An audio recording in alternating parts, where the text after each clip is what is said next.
Talagang curious lang ako sa mga bahay na to.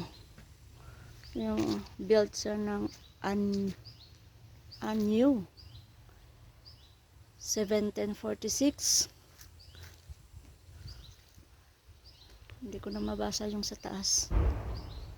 Alam nyo ba na empty na tong bahay na ito?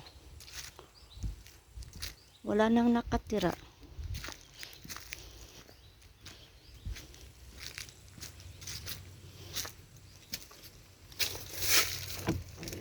Hindi siya mabuksan, nakalak.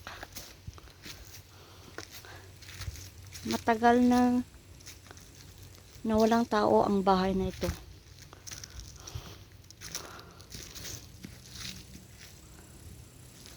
Yung bahay na yan, ayan, kung nakikita nyo, ito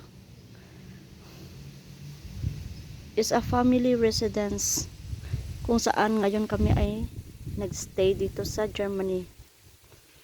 Nung unang panahon, maganda ang bahay na to. Pamilya ang nakatira dito. And then, nung panahon ng World War II, inagaw ito ng mga Russian. And then, yung nakatira sa bahay na yan, ay umalis. Umalis ang buong family, pati na yung mga may-ari ng bahay na ito sa compound na ito. Kung nakikita po ninyo, walang tao, walang nakatira sa mga bahay na yan. And then, 2 beses na inattempt na bawiin ng may-ari ang bahay na yan. First attempt, hindi po nila nakuha. And second attempt, nabawi po ng family ang bahay na yan. At ang may-ari ng bahay na ito ngayon, ayun. So dyan po kami nakatira ngayon. I mean, dito po kami nag-stay for 2 weeks. Napakalaki po ng bahay na yan. At since nung umalis po yung mga tao dito nung World War II na inagaw po ito ng Russian, hindi na po nakabalik yung mga nakatira dito. Kaya nung unang panahon, ang gaganda po ng mga garden na to. Yun po, based sa history na nabasa ko. Ayan po. At ito, bahay din po yan. Tara, puntahan po natin. Ayan. Napakalaking bahay po yan. Ito, wala na ring tao. Ayan. Wala na rin pong tao. Kasi, hindi na nirenovate ng may mga ari ng bahay dito. Kasi mas malaki ang babayaran nila. Mahal po ang tax dito po sa Germany.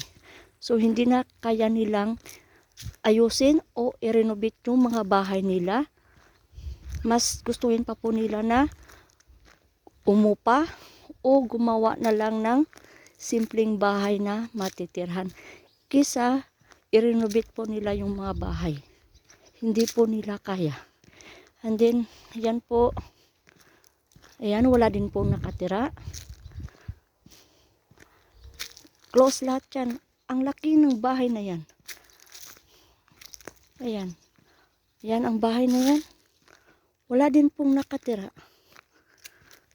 Ayan.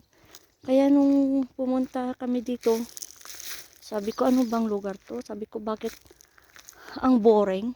Wala man lang akong nakitang tao. Yung palay, wala na talagang nakatira ng mga tao dito. Kasi, nung inagaw po ito ng mga Russian, nung panahon ng giyera, umalis yung mga may-ari at hindi na talaga po sila bumalik. At ito po, kung nakikita po ninyo, yan po ay kwadra ng mga kabayo. Kwadra po ito ng mga kabayo. Pero ngayon, tingnan nyo naman. As in lock po yung mga pintuan. At wala akong nakikita mga tao na pumupunta dito.